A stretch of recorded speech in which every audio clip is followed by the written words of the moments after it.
Atu, ko tai mai koe ki tōku taha, ki tō māua ko anitaha i tēnei wā, tēnei rā, ki te whakawhiti kōrero, ki te whakaputa pēr, etahi kōrero e pāna ki tō ao. Nā mihi nui ki a koe. No reira ki tōku māma, tōku whāea Amohaere, tēnā koe. Tēnā koe waitangi. Tuatahi whāea, tēnā homai tō taha pepeha, whakapapa rānei, e pāna ki a koe. Kia ora no koutou, me ki a koe waitangi. He mihi nui tēnei ki a koe. I pakeke mai ahau e roto te rohi potai o Ngāti Awa. Me ki o te kiri. Ko taku pāpa, ko henare potau a Tangitu. Ona hapu ko te piri rākau. Ngāti rangi nui. Ngai te rangi, ngai tū kai rangi, me Ngāti haua, me Ngāti raukaua, me ki te wako o tainui. Ko taku kraua, a Tamehana Gardener, no Ngāti Tamate tūtahi me Ngāti Kauiti. Koe nei ngā hapu o Ngāti Pekeau, me ki te wako o te aroa. Engari, ka hoki au ki tōku wako o mātātua ki Ngāti Awa, ko pūtaua ki te maunga.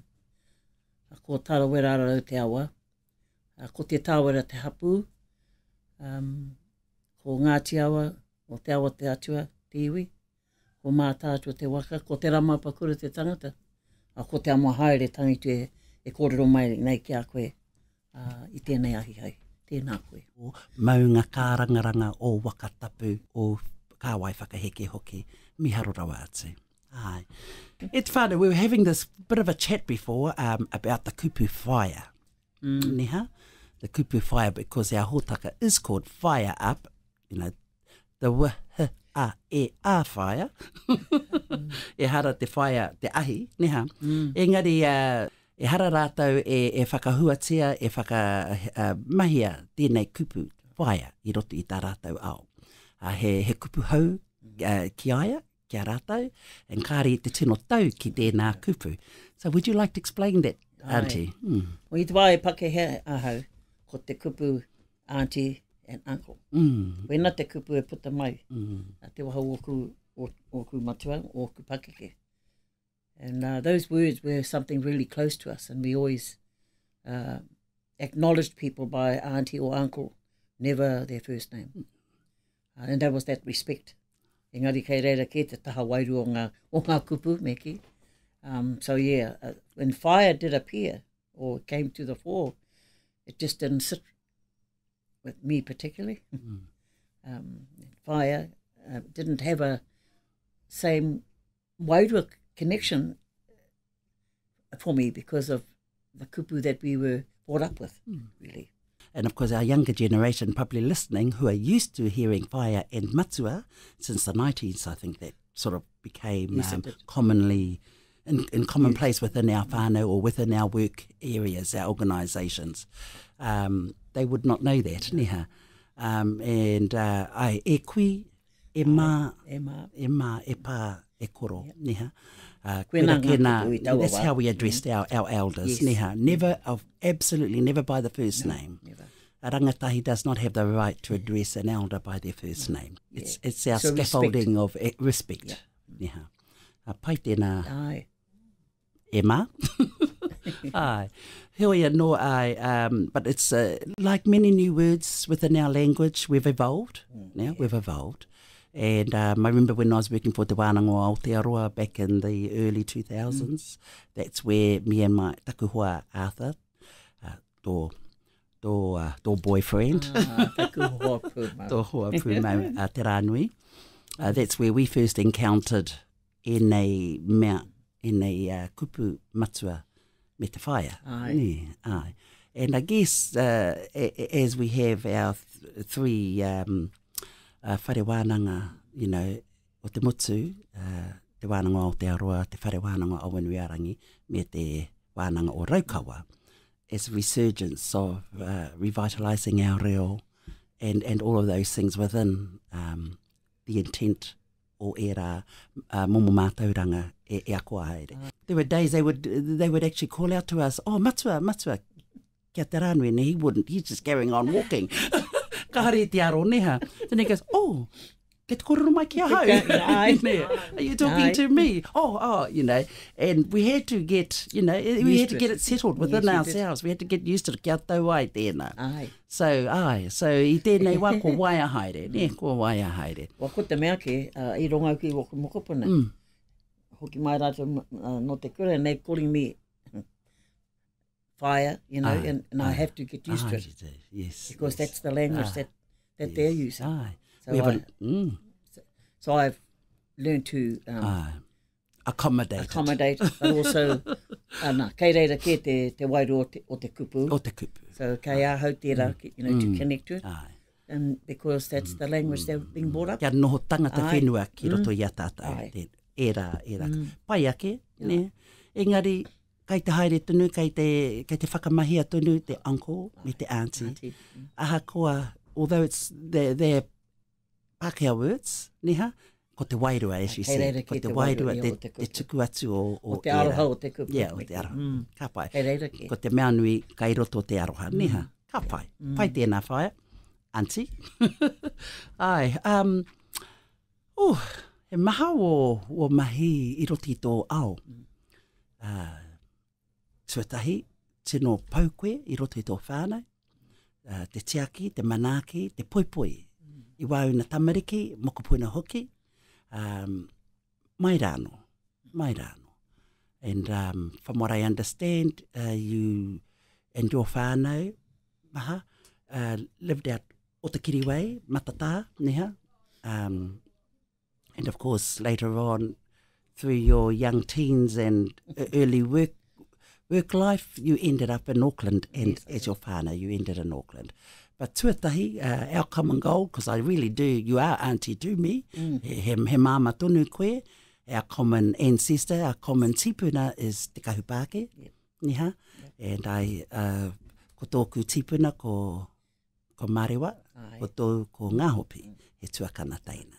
So ko tāua, tēnā koe whai. Tēnā koe. So would you like to tell us a little bit about how you left the homelands and went to the Big Smoke in Tamaki Makaurau, raised your children there? I pakekau I wangino o woku pakeke, mai kui and Karaua, in Notikiri. And I'm from a family of 16, and I'm that koe te pakeke meki.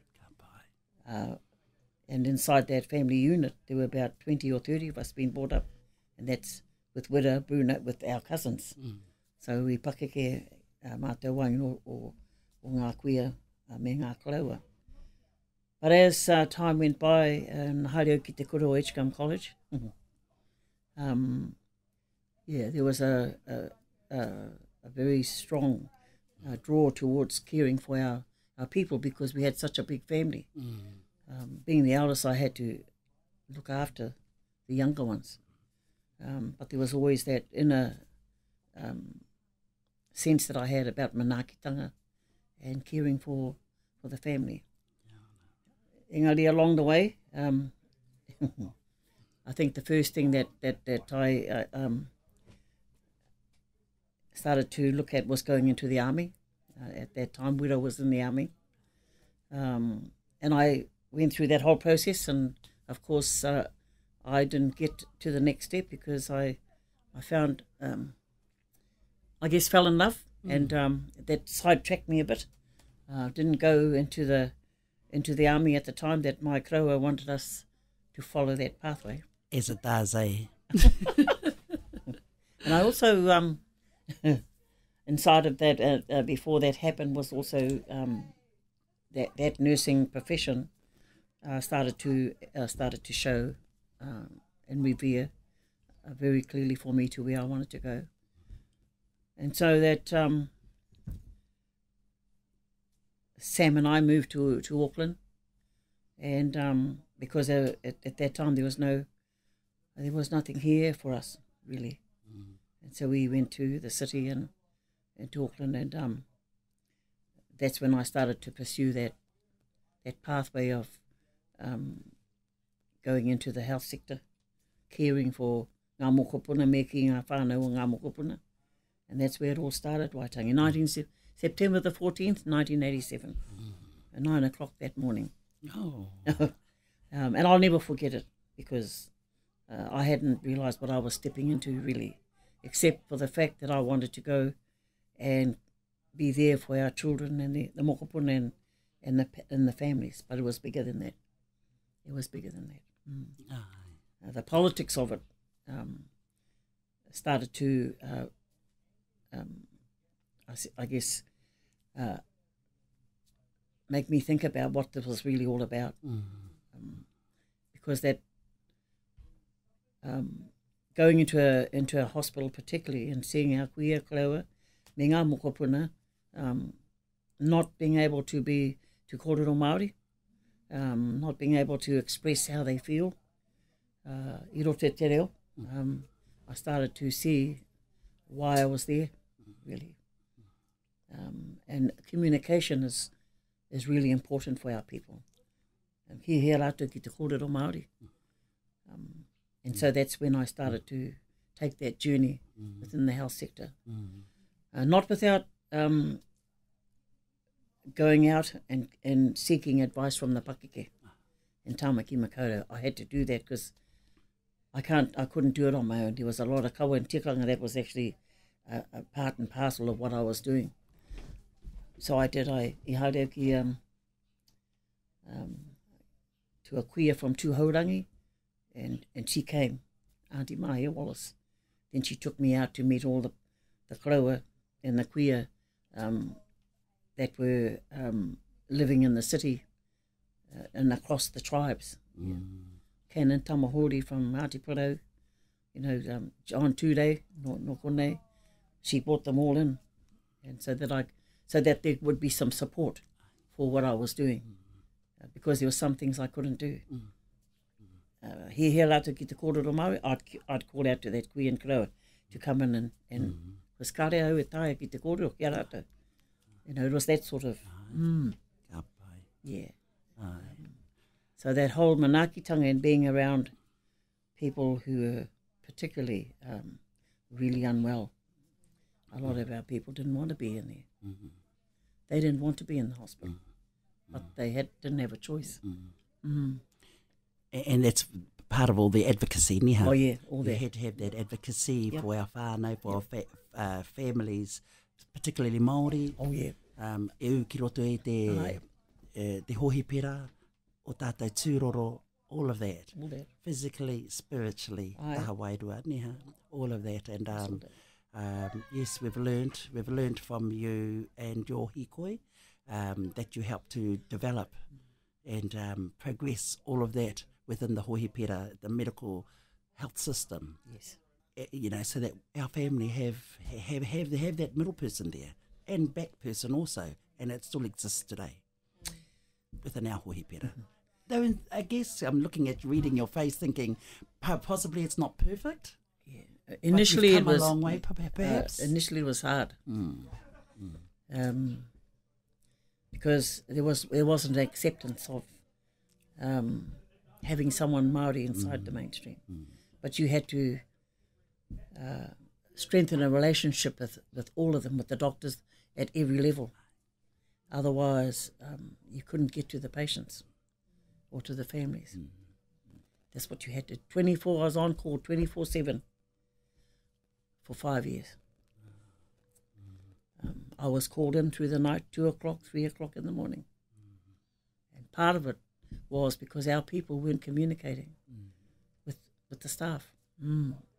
People passed away, they'd call me, ko te mea ki, ka taimai ngā whānau, sometimes 100 family outside the hospital. Next minute they're calling Te Amohaere. So I'd call a kloa. I'd call Uncle Toby Curtis, for example. If the family was from Te Aroha, Uncle, can you come? Because I see the pakeke, so I used to call them. If anyone's from Tūhoi, I'd call Uncle John Tude. Having those connections. And they'd come. And one day, one night, there was a patient from Tūhoi, and we couldn't accommodate them, so they went to the news media, and so I rang the karaua, and he came. Waimari hara mai aia, because it changed completely. As soon as he turned up, they hadn't realised I'd rung him, and here he comes, as well as Uncle Toby Curtis and Doc Wikirefi. Those three, they came to Tautoko, and we managed to accommodate the family at that time of the patient being critically unwell. Yeah, we opened up a ward on the 7th floor to accommodate the families. And that was the only way I could do it, because they were going to take us to the news media. But not knowing fully well that environment wasn't accommodating us. But through those experiences, it started to reveal that we needed to have a whānau room. That's how the whānau room came around. That's how it got to be the first whānau room in Auckland Hospital. There wasn't any. Yeah, there wasn't any. The key thing for me, though, was those pakeke. I would have never been able to move it forward without them. Here they come. I'll never forget them. Yeah. So, te mana o te pakeke. Ai, te mana o te pakeke. Te mana o te pakeke. Well, as soon as the grower turned up, because he asked me who I was, John Tulay. And Uncle Toby told him, well, it changed it again. Because a kāre rātou e mohi o kia. But then Uncle Toby said, oh, anei te whakapapa. And he knew, like, the connections here. And same with Doc Wikirefi. So without them, I will always acknowledge it was them. Ko rātou ngā tuara mo te kaupapa I roto e ngā hoipera. I couldn't do it. And being a woman wasn't easy either. Being a woman, and a Māori woman, that was hard.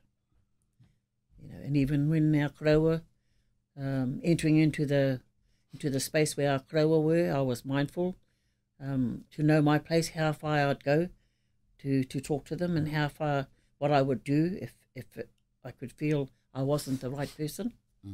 That happened quite often. So I'd call the pakeke again, from what tribe they came from, and ask them to come in.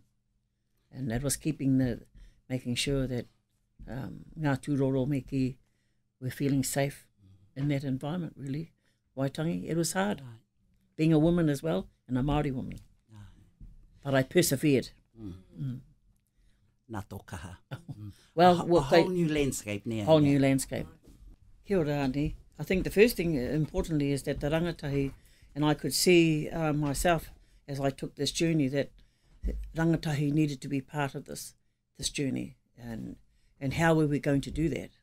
And I would talk to different people about that, because their voice needed to be heard. Because in those days, children didn't have a voice. I'll put it into that context.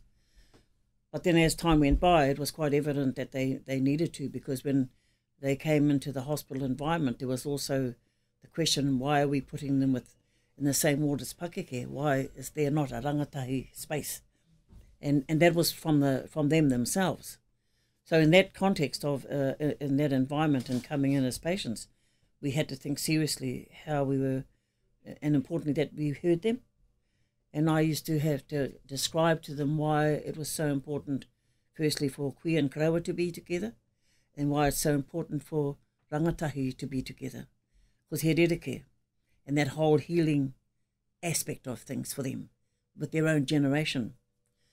And so that was really, really important to advocate that. And then as the younger nurses were coming through, because there weren't many Māori nurses at the time that I started. There was only, actually, there weren't any in leadership roles, which really bothered me, because would never have a voice.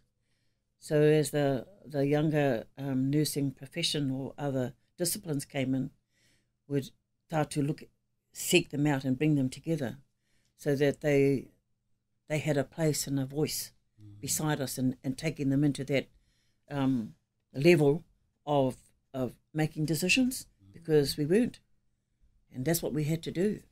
So I'm going to jump ahead now, because when you look at the rangatahi or the nurses coming here, and they now have a voice, and it's how that we ensure at a directors level or board level, that representation is sitting on that board or at that level.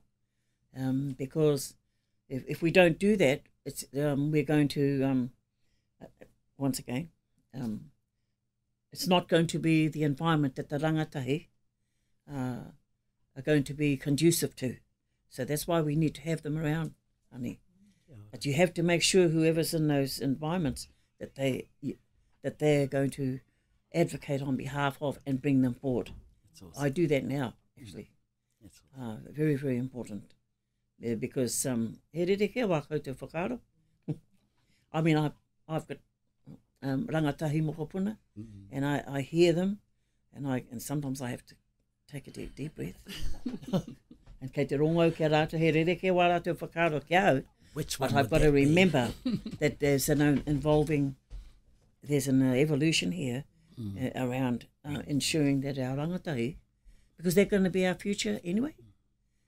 And I believe that if we don't allow them to come through now, and I suppose, dare I say this, when you look at some of our paipai, it's getting to the stage now that, we're mimiti hard, and we have to bring them through. They're there, they're waiting. And so we have to ensure that we are supporting them, encouraging them to take their place. They know when and when not to, and we have to let go. We have to let go, and I'm talking about myself. You got to let go. And you know and I say to manu ahau he pikarere. But importantly, we got to let go and allow them to flourish and grow. Because next month they're the ones that are going to take leadership, even for our iwi. And that's why I'm really excited about the rangatahi that are coming through now. It's just about creating the space for them, eh? As you said, create the space, allow them to have a voice, and make sure that those levels of engagement with the rangatahi go right up to the top. Oh, it has to. And they have advocacy for them. It's got to. Because yes, you're right, entirely right, we do need our rangatahi coming through with the support and the guidance, you know, of the intent of whatever kaupapa they're there with. And I guess only just maybe things are a lot better than what they were back in our time. Oh, years ago. You know, I can say that.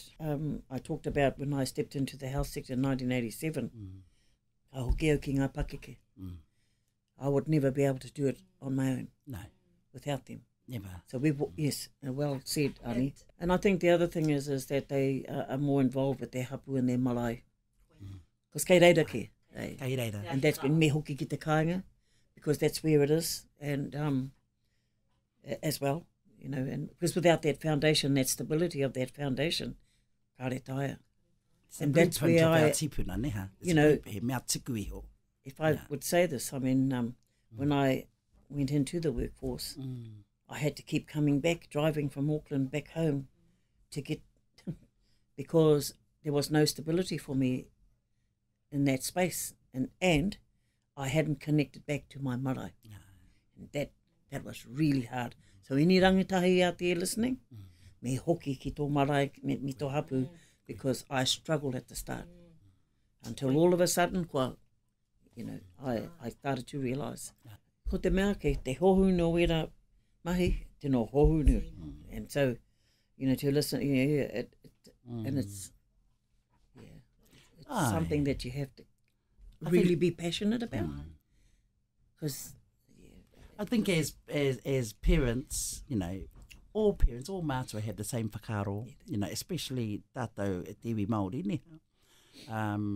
Most of us, I could say, I think it's fair enough to say, have a wawata that our tamariki will come back to their marae, te āwhina, to learn, nā kōrero, ngā mahi ngā i runga i te marae, hei manaaki ngā manuhiri. I guess that's hopefully a given, that's where our families are building their own individual whānau to come back to the hapu and ultimately ki te iwi, you know, with strength, with aroha and with strength. But, you know, it's not always about getting to the top. It's just about No, it isn't. kia tau koe, neha, kia tau koe I roto I tō ahurea, to know who you are and where you come from, and me pēhea tō anga ki mua, you know, and how you're going forward, you know, and how you can be solid and balanced, I guess, is the best, I guess, we could ask of our whānau, to be well, neha, to be well, and through our culture, our tikanga, our ao Māori, e ai ki te kora, our Māori tanga, neha, well, that's a good start. I rote nā te koutou pā ki muri, and about 10 years ago, I remember, we had an awesome occasion at Awanuiarangi, and we have many of those.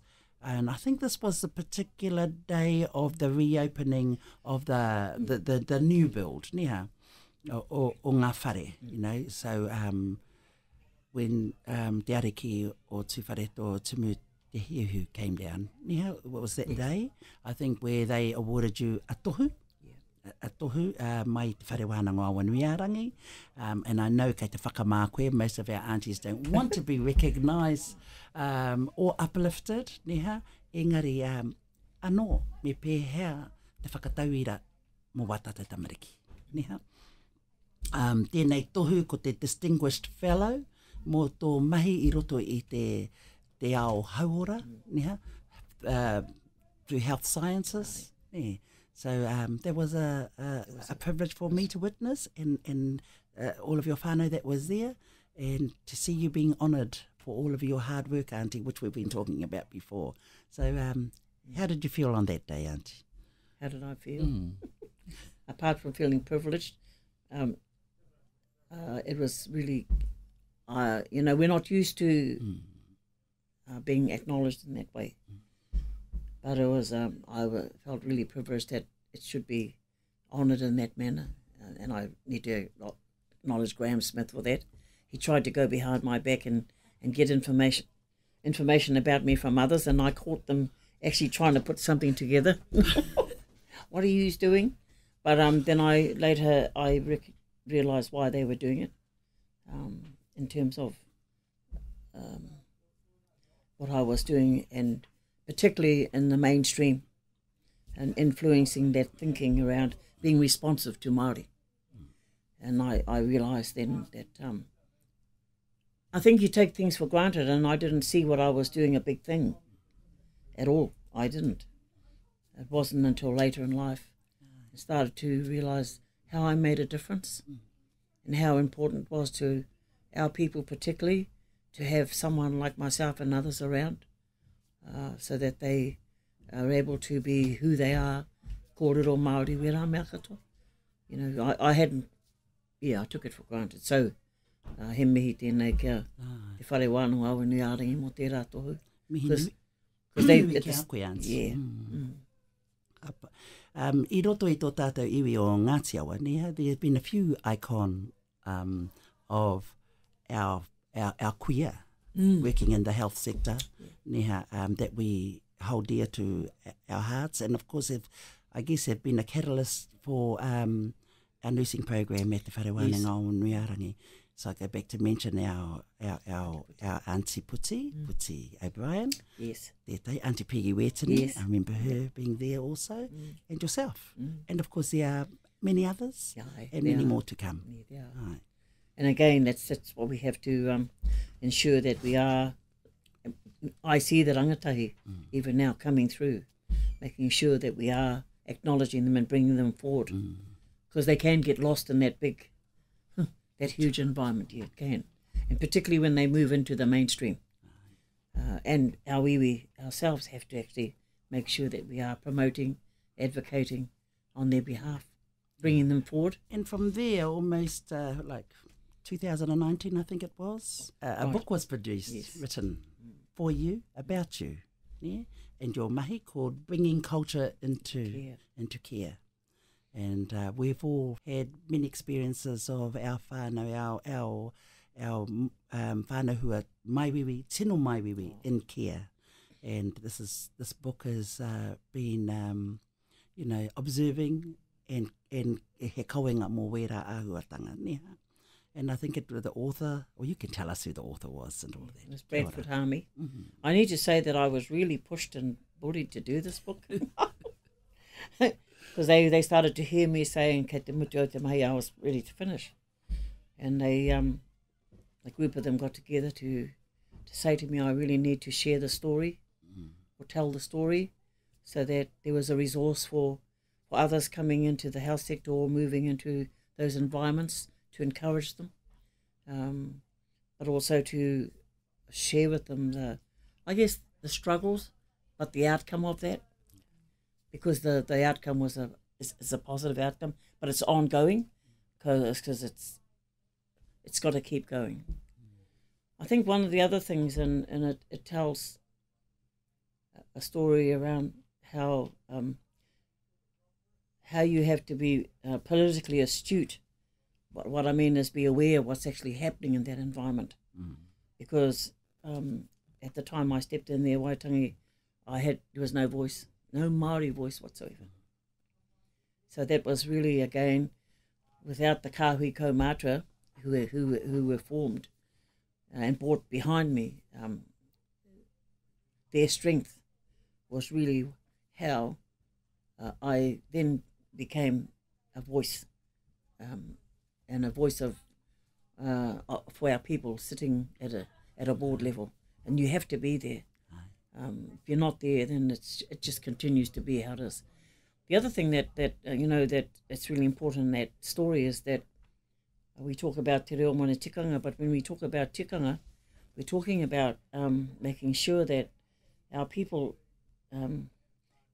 they always wanted karakia before they go to theatre, karakia before they have a kai. None of those things were happening.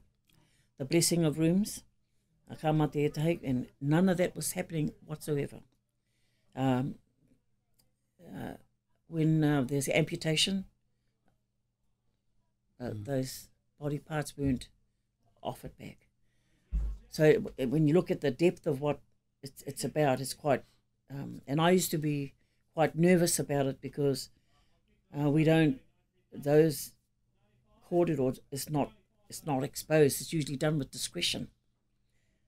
When they bring a tohunga in to do certain things, that's why the pakeke were very pivotal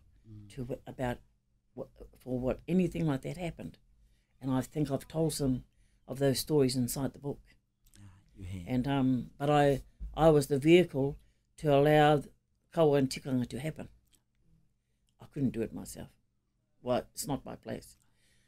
By doing that, it taught, it changed people's attitudes in terms of how important it is to understand one's culture and allow it to happen through that whole healing process. And the privilege for me to be able to advocate on their behalf, quite sad sometimes, sitting with some of our people who are dying, looking for their family, making sure that they had a space to, and that's what I did all the time, for them to come. Family would come from Whakatane and I'd get a call. I'd be waiting at 2 o'clock in the morning for them to arrive. That I'd say to them, ring me up, and I'd be there. But how important that was for them. It's a privilege. It was a privilege for me, for families and others to call me to be there for them. They had nobody else. Ko te aroha nui tēnā. Yeah. And I did. Whatever time of the night it was, here I come. Travel over from Te Amohaere north to Auckland Hospital. and I stayed there. I think it was 1989, if I can remember. Yeah, what is kaumāiwa? Our family met with a big aituatanga at the Brindurans. Yes. My brother-in-law and my sister were travelling back from Whangarei. Whangarei ki Tamaki.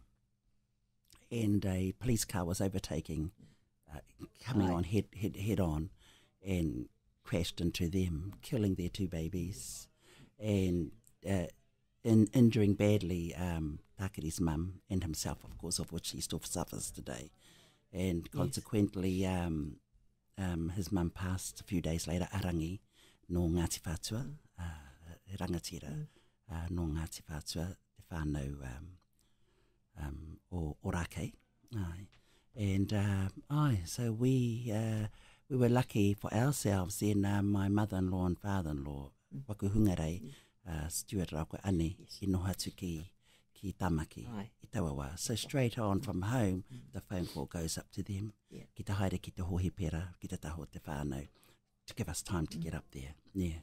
And I guess you would have been there at that time. Yep. You would have been there at the time. Yeah. And we never heard anything come through about bad experiences of the time that they were in the hohipera, and to the time that we received the babies and stayed overnight on the marae at Orake before we all went up north to take them back to Te Taho Tō Rātou Kraua Brownie Pūriri ki Ngārara i Tunua. Yeah. And a whole big bus of tai whakaia came through. Yeah, we were all there for almost a week, you know. It's a very sad time and a very difficult time in those circumstances. And lots of things had to be, you know, settled and looked after because of their āhuatanga o taua aitua nui.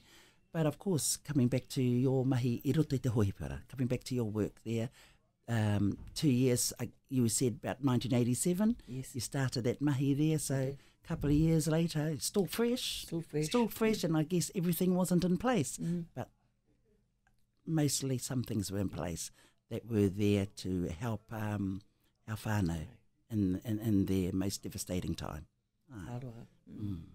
And your dad, him and I have shared stories because of his experience, and he was quite excited about when I talked about what I was doing.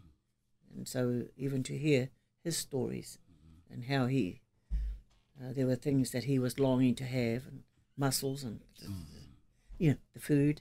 And so I think about him too, because I was privileged for him to share. I think it was when I came to do your te reo class. I'm not saying. And I love listening to him because as he told his story. And he, the privilege of hearing that. And it's a tika aia, because you get hungry for mussels and boil up and all that type of kai, eh? Well, there's a chapter of 2 we could write, you know, regarding his hospitalisation, because he was in Canberra when he had his accident.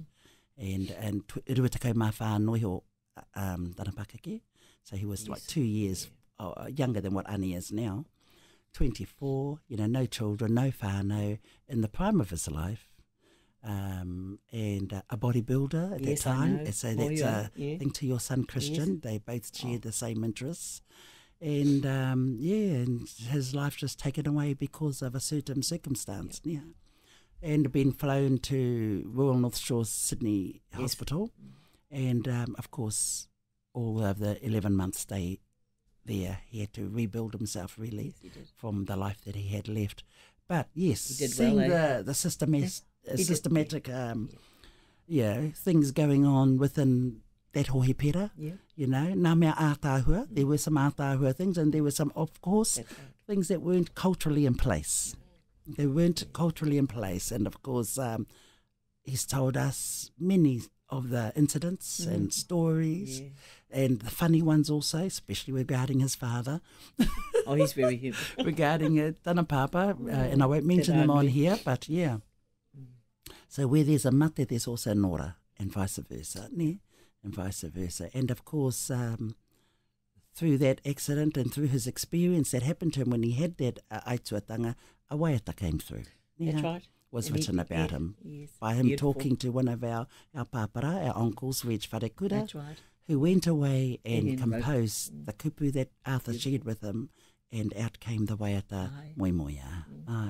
So tino miharo, tēnā ki a tātou, te wī Māori, me tōna whānau, mātai tōna whānau. Kia ora. Ka whae, Auntie. So miharo rawa atu, Auntie, tō mahi whakahirahira I roto I ngā rā, kāri te mutu, kei te haere tunu ngā mahi, but miharo rawa atu mātou, tō whānau, tō iwi, tō hapu rānei, o iwi, ki wō mahi, o koutou mahi, and for your foresight, you know, to see, to know that e hara ko ahau anake, it's not just me. No. E hara taku toa I te toa takitahi, engari he toa takitini. So nau I rapu nā Pākeke, whakaemi, whakahuihui, whakarau kia noho katahi tuku koutou, neha, ki te whiriwhiri me pēhea. Me pēhea te manaake, te whakaturehea. Ne, te huri I ngā ture o te hohi pera. Ne, kia aro mai ki te hunga e maiwiwi ana. Because kei reira ino, ne? There are policies that certainly ensure that that we are heard and the policies allow us to be who we want to be. That we don't leave te reo mana tikanga at the door. That we bring it in with us now. Because that's what used to happen. So our tangata whenua cultural policy, or however way they term it, ensures that we can bring that all in with us. And so to all the rangatahi out there too, waitangi kia kaha koutou. Because if we don't hear that voice and you continue to want to be heard, that creates something quite different. And so and that's why I said we have to let go. And I'm talking about there's a time where you have to let go and allow them, but be there. It doesn't mean you're there to tautoko with them, you know. But you've got to let them do it. Absolutely. Otherwise, as we described it, it's not going to continue. Hey, waitangi. And you know, kia ka koe tū, waitangi. Mo wēnei kōrero kei te, you know, kōrero mai koe, because if you don't tell the story and you don't put it out there, then how are they to hear and know those stories, really? So he mihi tēnei kia koe, me ki kia kōrua. Kia ora wātu, Auntie. So thank you for agreeing to come along and talk. I have a whole list of, you know, waku aunties, waku mama, kuia, cousins, and of course my tuakana, no way they said, they're not coming on to talk. Yeah. So, and of course our rangatahi. Yes. They're also mamas. Yeah, they have a story. Everyone has a story. So this is just a space for our wahine to have a bit of a kōrero and share only a fraction of their life. And as we know, there's much more to Amohaere than this. So this is what we wanted to talk about today, all in the recipe of aroha. Ne, ka pai. Kia ora ki a koe au.